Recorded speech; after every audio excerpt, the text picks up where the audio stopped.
ও খুব নিখুঁতভাবে এটা গাইড করতে পারে, সেটা 5 কিলোমিটার হোক বা 10 কিলোমিটার বেগে হোক, কারণ আমি দেখেছি এটা। রকেট এবং মিসাইল নিয়ে কাজ করি, তো আমাদের মিসাইলটা হচ্ছে আমরা যে গাইডেন্স সিস্টেমে দেবো, তো ওইখানে যে হচ্ছে ওই অনুযায়ী গাইড হবে, কিছু নিয়ম নীতি আছে। তো আমরা যদি সরকার আমাদের পারমিশন দেয় সেক্ষেত্রে আমরা উৎক্ষেপণ করব। আমাদের যাত্রা শুরু হয় হচ্ছে 2020 সালে হচ্ছে রোবোটিক্স থেকে, এবং রোবোটিক্সের পরে হচ্ছে আমরা বিভিন্ন কম্পিটিশনে জয়েন করা শুরু করি, ইউরোপিয়ান রকেটরি কম্পিটিশন এখানে জয়েন করি। তো এখান থেকে আস্তে আস্তে আমরা হচ্ছে রকেট সম্বন্ধে ধারণা পাই, একটা ইঞ্জিন কিভাবে কাজ করে এরকম।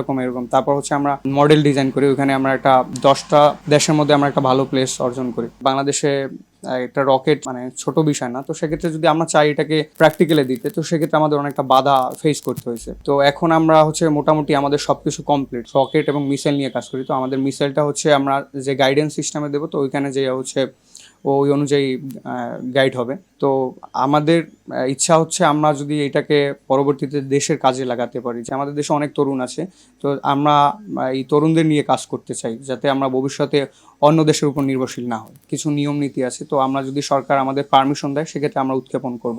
তো আমরা চাই সরকার আমাদের যদি সাপোর্ট দেয়, যেমন আমাদের দেশে কিন্তু বিভিন্ন রকেটারি কম্পিটিশন হয় খুবই কম, তো সেক্ষেত্রে তারা অনেকটা ফান্ডিংও দিয়ে থাকে। তো আমরা যদি ওরকম ফান্ডিং পাই, চাইলে আমরা কিন্তু নিজেরাই প্রডিউস করতে পারি এবং অন্য দেশের উপর থেকে নির্ভরশীলতা কাটিয়ে উঠতে পারি। মূলত আমাদের এইটা হলো কি রকেট এবং মিসাইলের একটি কম্বাইন্ড প্রজেক্ট, দুইটা একই সাথে কাজ করতে পারবে। তো সেখানে আমরা তৈরি করছি ডেমো তৈরি করছি, যে এটা এত 300 কিলোমিটার আওয়ার পার বেগে, যখন আমাদের রেঞ্জ এখন 5 কিলোমিটার, এর মধ্যে আমরা উড্ডয়ন করতে পারবো এবং খুব নিখুঁতভাবে উড্ডয়ন করতে পারবো। যেমন আমরা যেটা জিপিএস লক করে দিই, যে এই জিপিএস আমাদের এইটা আমাদের মূল লক্ষ্য বা লক্ষ্যবস্তু, এটা তুমি গাইড করো, ও খুব নিখুঁতভাবে এটা গাইড করতে পারে, সেটা 5 কিলোমিটার হোক বা 10 কিলোমিটার বেগে হোক, কারণ আমি দেখেছি এটা।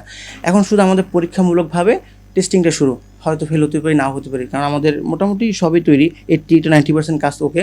শুধু একটাই পারমিশন দরকার আমাদের উড্ডয়নের জন্য, কারণ আকাশ প্রতিরক্ষা একটা সীমা একটা ব্যাপার থাকে, তো যেটা আসলে আমাদের অগ্রাধিকারের মধ্যে পড়ে না।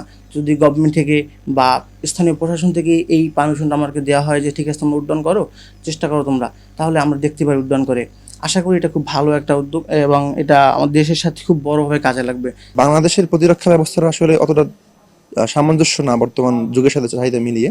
সেক্ষেত্রে এই দুইজন শিক্ষার্থী আমাদের বরিশাল বিশ্ববিদ্যালয়ের পদার্থবিজ্ঞান বিভাগের, তারা যে আবিষ্কারটা করতে যাচ্ছে এবং যে ইনিশিয়াল পর্যায়ে রয়েছে, আমি মনে করি তাদের প্রতি সরকারের এবং বিশ্ববিদ্যালয়ের একটা নজর দেওয়া খুবই দরকার।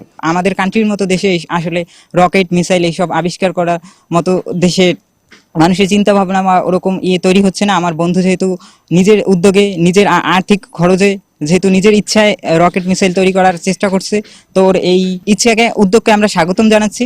আমাদের সামনের দিনগুলোতে তো আমাদের যে 4th ইন্ডাস্ট্রিয়াল রেভলিউশন, সেটাকে ফেস করার জন্য আমাদের এই শিক্ষার্থীদেরকে, আমাদের তরুণদেরকে আমাদের তো সেইটার উপযোগী করে তো তৈরি করতে হবে। আমার মনে হয় যে সুজনের যে চিন্তা, সেই চিন্তা আমার মনে হয় যে সেই যে সামনের দিনগুলোর যে চ্যালেঞ্জ, সেই চ্যালেঞ্জকে মোকাবেলা করার আমার মনে হয় এইটাই তাদের যে প্রাথমিক পদক্ষেপ। এবং আমরা এই শিক্ষার্থীদের যে এই যে চিন্তাগুলা এবং তাদের যে মেধাগুলা, এটা সরকারিভাবে আরও বেশি নার্সিং করে এটাকে আমার মনে হয় যে আমাদের যে 4th ইন্ডাস্ট্রিয়াল রেভলিউশন যেটা, সেটাকে ফেস করার উপযোগী একটা জাতি হিসাবে গড়ে তোলার উদ্যোগটা সরকারকেই নিতে হবে।